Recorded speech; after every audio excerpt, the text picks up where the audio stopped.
അന്നു വേണ്ട ആഹാരം ഇന്ന് ഞങ്ങൾക്ക് തരണമേ.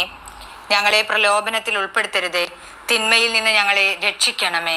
ആമേൻ. ഇന്ന് വരെ എനിക്ക് സോളമൻ എന്നൊരു പേരുണ്ടായിട്ടില്ല. എനിക്ക് ജന്മം തന്ന ഉമ്മയും ബാപ്പയും എനിക്ക് സുലൈമാൻ എന്ന് പേരിട്ട്. 18 വയസ്സ് കഴിഞ്ഞ് പ്രായപൂർത്തിയായി എനിക്ക് ആ പേര് ഇഷ്ടമില്ലാത്തതുകൊണ്ട് ഞാനത് മാറ്റിയിട്ട് മാരിയോ ജോസഫ് എന്നാക്കി. ഇങ്ങളാരാ കോയ എനിക്കൊരു പുതിയ പേരിടാന്? ഓഹോ, ഇങ്ങളെ ബാപ്പ വയനാട് വഴി വല്ലതും പോയിട്ട് മോത്താനിക്കാഹ് കഴിച്ചിട്ട് അതിനകത്തുണ്ടായതാണ് ഞാനെന്നാണ് വിചാരം.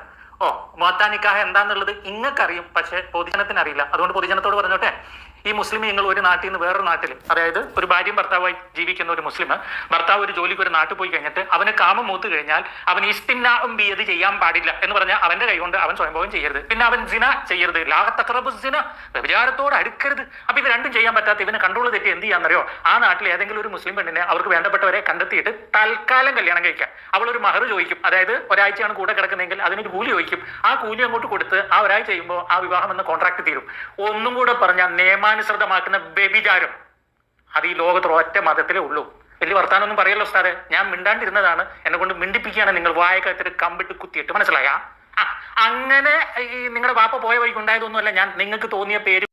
മൗത്ത വിവാഹം നബിയുടെ കാലത്ത് ചുരുങ്ങിയ കാലം ഉണ്ടായിരുന്നു, പിന്നീട് അത് നിരോധിച്ചു.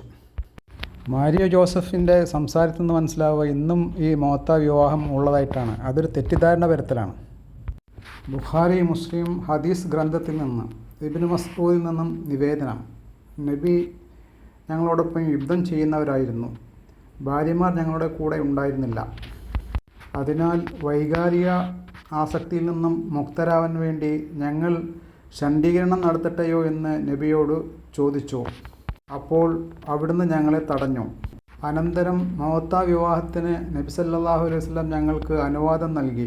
അപ്പോൾ ഞങ്ങളിലൊരാൾ വസ്ത്രം നൽകി നിശ്ചിത അവധി വരെ പെണ്ണിനെ വിൽക്കുന്നവരായി. ഇത് പറഞ്ഞ ശേഷം, സത്യവിശ്വാസികളെ, അള്ളാഹു നിങ്ങൾക്ക് അനുവദിച്ച നല്ല വസ്തുക്കളെ നിങ്ങൾ നിഷിദ്ധമാക്കരുത് എന്ന ഖുർആൻ വാക്യം അബ്ദുള്ള ഉദ്ധരിച്ചു. അതായത് ഇത് യുദ്ധ സാഹചര്യത്തിൽ മാസങ്ങളോളം വീട്ടിൽ നിന്നും വേറിട്ട് നിൽക്കുന്ന ഒരവസ്ഥയിൽ അനുവദിച്ചത് മാത്രമാണ്. അതായത് വലിയൊരു തിന്മയിൽ നിന്നും രക്ഷപ്പെടാനുള്ള ഒരു ഇളവ് മാത്രമായിരുന്നു അത്. ഇനി മറ്റൊരു ഹദീസ് നോക്കാം. മൗത്ത വിവാഹം പാടില്ല. അലി റളിയല്ലാഹുവിൽ നിന്ന് നിവേദനം: സ്ത്രീകളെ മൗത്ത വിവാഹം ചെയ്യലും നാടൻ കഴുതകളുടെ മാംസം ഭക്ഷിക്കലും ഖൈബർ യുദ്ധവേളയിൽ നബി സല്ലല്ലാഹു അലൈഹി വസല്ലം നിരോധിച്ചിരിക്കുന്നു. ഇത്ര കാലത്തേക്ക് എന്ന് അവധി വ്യവസ്ഥയിൽ നടത്തുന്ന വിവാഹമാണ് മൗത്ത എന്ന സുഖാസ്വാദന വിവാഹം. പ്രസ്തുത അവധി എത്തുന്നതോടെ വിവാഹമോചനം കൂടാതെ തന്നെ വിവാഹബന്ധം വേർപ്പെടുന്നു. അവധിക്കുള്ളിൽ ഭർത്താവ് മരിച്ചാൽ ഭാര്യയ്ക്ക് അവകാശം ലഭിക്കുകയില്ല.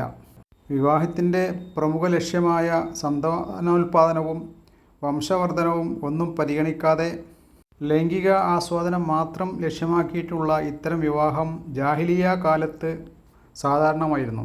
ഖൈബർ യുദ്ധനാൾ വരെ ഇസ്ലാം അതിന് നിരോധനം ഏർപ്പെടുത്തിയിരുന്നില്ല. ഖൈബർ യുദ്ധനാളിൽ, അതായത് ഹിജറ 7-ാം വർഷം ക്രിസ്താബ്ദം 629 ആദ്യമായി നിരോധിച്ചത്. മക്കം ഫതഹ്, അതായത് മക്ക വിജയം ഹിജറ 8 ക്രിസ്താബ്ദം 630 നാൾ വരെ തുടർന്ന ഈ നിരോധനം അന്നത്തെ പ്രത്യേക സാഹചര്യത്തിൽ എടുത്തുകളഞ്ഞു. എങ്കിലും 3 ദിവസത്തിന് ശേഷം അന്ത്യനാൾ വരെ നിലനിൽക്കുന്ന ശാശ്വത നിരോധനം ഏർപ്പെടുത്തുകയുണ്ടായി. ഇപ്പോൾ മൗത്ത വിവാഹം നിഷിദ്ധമാണെന്നതിൽ പണ്ഡിതന്മാർ ഏകാഭിപ്രായക്കാരാണ്. അതിന് സാധുതയില്ല എന്നതിലും രണ്ടഭിപ്രായമില്ല. അതുകൊണ്ട് ഒന്നേ പറയാനുള്ളൂ: ആരോപണങ്ങളുമായി വരുമ്പോൾ ഒന്നുകൂടി പ്രമാണങ്ങൾ നോക്കി വരണം.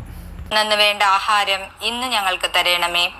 ഞങ്ങളെ പ്രലോഭനത്തിൽ ഉൾപ്പെടുത്തരുതേ, തിന്മയിൽ നിന്ന് ഞങ്ങളെ രക്ഷിക്കണമേ. ആമേൻ.